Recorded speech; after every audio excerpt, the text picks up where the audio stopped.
Hello, the Divine Code reading for March 20th, and we're looking at primarily at page 573, a little bit before that, and also a little bit of the next page as well. We're in the chapter, The Prohibition of Theft. Topic number 7. It is also forbidden to steal from relatives or to take something of theirs without their knowledge, to use it without permission. This applies even if one knows with certainty that if his relative learned that he did this, the relative would be happy that he benefited in this way. Shokanorg Harav, Laws of Found Objects, topic 4. As long as permission has not been forgiven, this is forbidden as theft. Lechem hapanim on Kitzer Shokanorg, chapter 182. See also, it'll be in chapter topic 8, which is the main part of today's reading. So,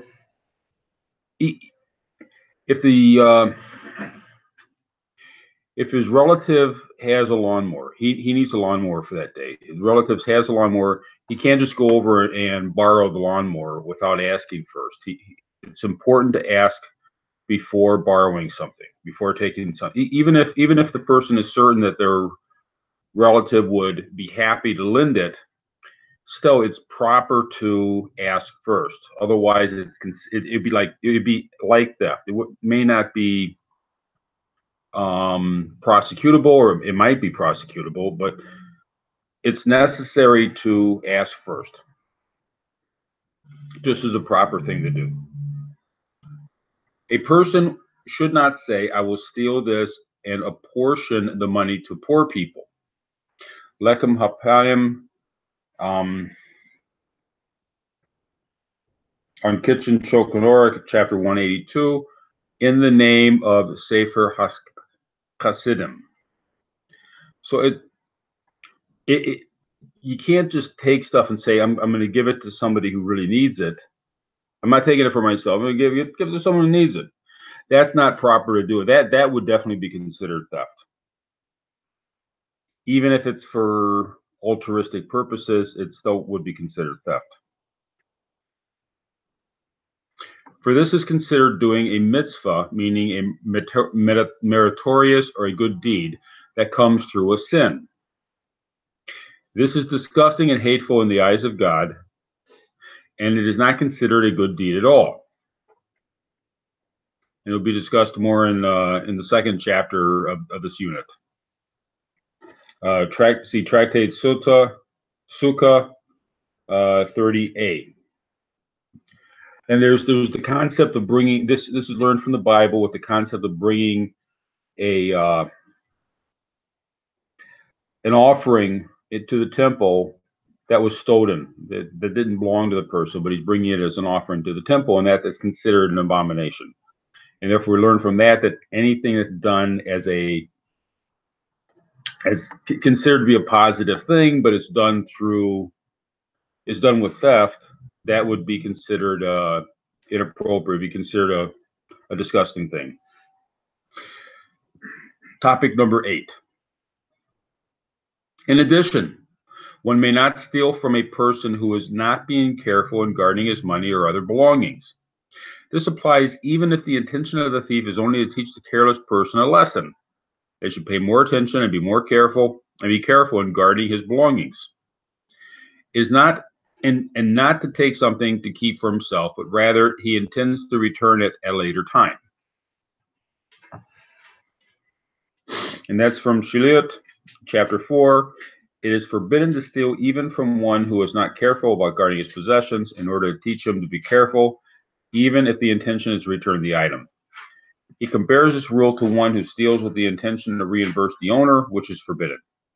So we learned in yesterday's reading that if the person takes something, he borrows it without permission, that's considered to be like stealing. but he intends to return it, or he intends to reimburse the value, or he intends to return something of better value. He borrows his neighbor's lawnmower and then he returns a better lawnmower. This people are not allowed to do this. And likewise, let's say somebody doesn't guard his he just leaves his lawnmower sitting out in the alley when he's not using it. Anybody could come along and take it, so his neighbor takes it in order to shock the person into realizing he should put his lawnmower away in a safe place. The neighbor's not allowed to do that. But if a person is not mentally or physically able to guard his wealth, it is permissible for family members to take his possessions in order to watch them for him, even if they must be taken in a manner of theft, or to appoint a guardian who will take care of his possessions in order that they will not go to waste. For example, in the case of a person who lost his mental abilities and is wasting his wealth, it is thus permissible for a rehabilitated person's spouse, or mature child to take a person's possessions without permission and in the manner of theft in order to guard them. If the rehabilitated person is not watching these things properly, and they are in danger of being lost or stolen. So if the person is, the reason he leaves the lawnmower in the alley where anybody could walk along and take it, is because the person has health issues or he's not able to take care of himself. Then it's permissible to hold on to it as a safekeeping. But it should be the relatives or somebody appointed by the relatives, or perhaps a court guardian or something, someone who has the authority to guard the other person's wealth. And it's done in an established manner.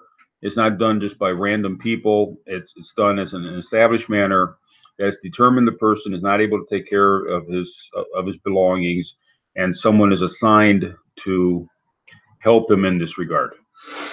That's permissible. Sefer Hasidim, chapter 585. It is also logical that there is no prohibition of theft involved, since, for example, the person's son's intention is only to safeguard the money and possessions of his rehabilitated father. Presumably, the same could be said for any other person who comes with proper intentions to guard a rehabilitated person's possessions. This is not comparable to one who steals with the intent to pay back, when the owner is in full control of his mind and is guarding his possessions. So if the person takes it because he's going to use it himself, he's borrowing it, and then he's going to bring it back, that's not the same situation as someone who is holding on to something not for his purpose but for the owner's purpose. There's a different intention involved, and that makes a difference in what's happening, how we look at what's happening. Even though it may on the outside seem the same, it's the question of who's it being done for the sake of. A mentally or physically debilitated person, by contrast, cannot safeguard his possessions, and therefore it is not considered theft for one to try to save those possessions and guard them. This is also the explanation given by Sideh Kemed, Principles, Volume 3, Chapter 5. Likewise, a custodian in a minor's funds may spend them for the minor's good and be as allowed by civil law.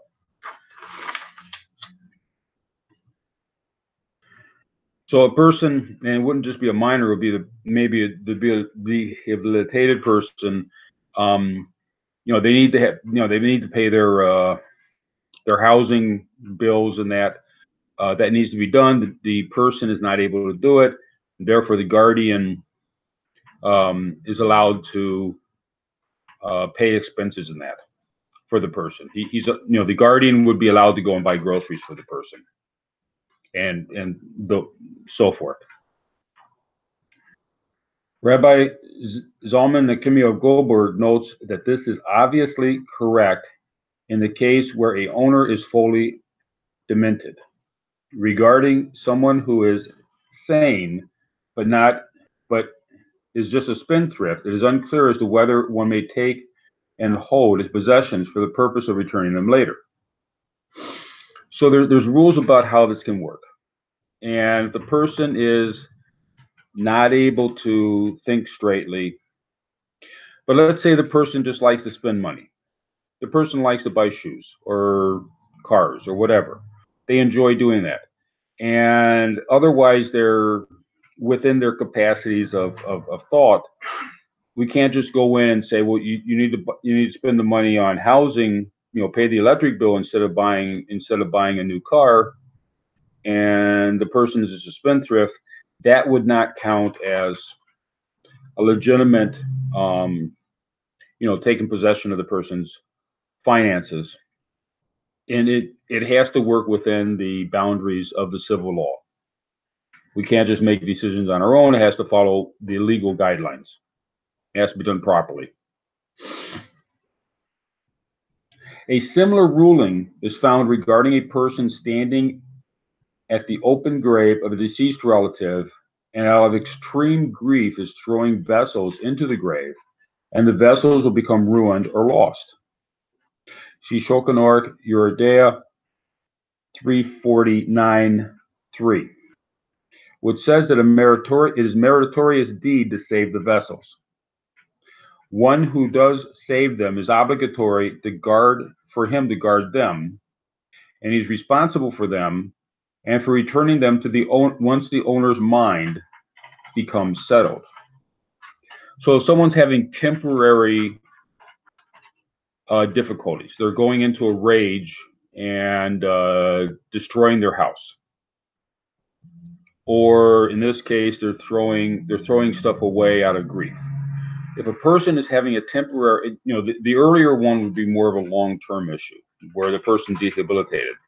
This would be an issue where the person is a temporary, short-term, strong emotional thing where the guy's just destroying stuff. It's permitted to take things to guard the things to prevent them from being destroyed. Once the person comes out of their rage or out of their grief, then it's required to hand the things back to the person at that time.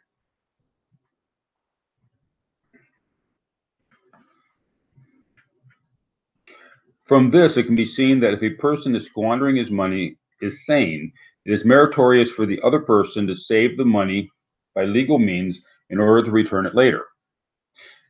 If the money is returned to the person while he is incapable of guarding it, such as a person addicted to gambling or drugs, the one returning the money is liable for such a wasteful loss. So we're dealing with a variety of different scenarios here. We got the person debilitated. We could say, then we have the person with the temporary issue. Well, we have the spendthrift. We have the person with the temporary emotional issue.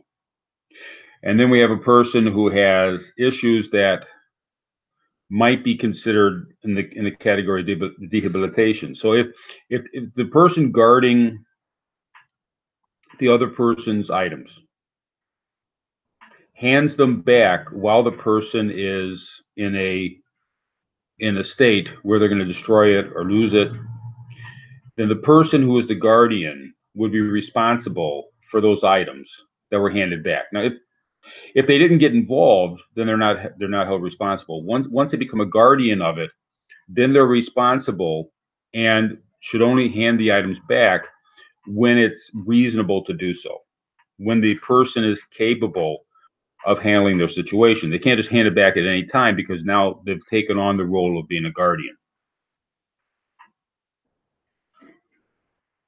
If possible, one should seek legal permission and authority for this financial guardianship. So it's necessary to do it in a proper way. We can't just sometimes in a emergency situation, the person just the concerned individual needs to step in and take care of it in a temporary manner. But once they're able to, then it's necessary to go through the proper legal steps. Or it's not an emergency situation, but just a regular kind of a, just a regular thing. Then it's necessary to go. It's really it's necessary. It's necessary to make sure you're following the correct legal steps set forth by the local government in these cases. And any reasonable government's going to have a system set up for this. Through the civil court system, it remains doubtful that one would be allowed to steal at the onset in order to save the addict's money, or if it would only be allowed when the addict begins to make his wasteful purchase. Furthermore, the obligation of returning lost items is not a commandment for Gentiles, so the intention this intention cannot override the prohibition of theft. More clarification of these issues is needed, and situations must be considered by a case-by-case basis. So within the Jewish law, there are rules that have been established both by the Torah and through the centuries of how this kind of stuff is handled. And it's necessary to work through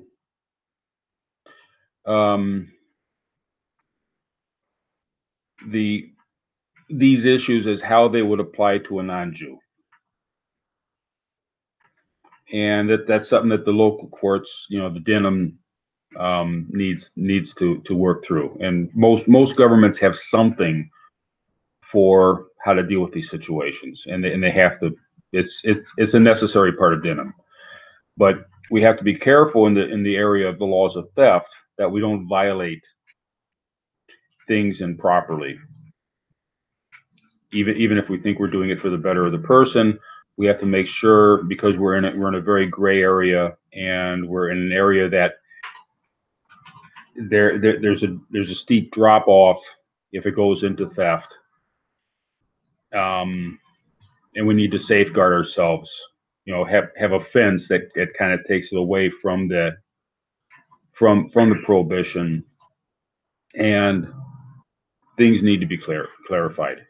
And fortunately, most governments realize that that's an important thing to have rules in place. Thank you.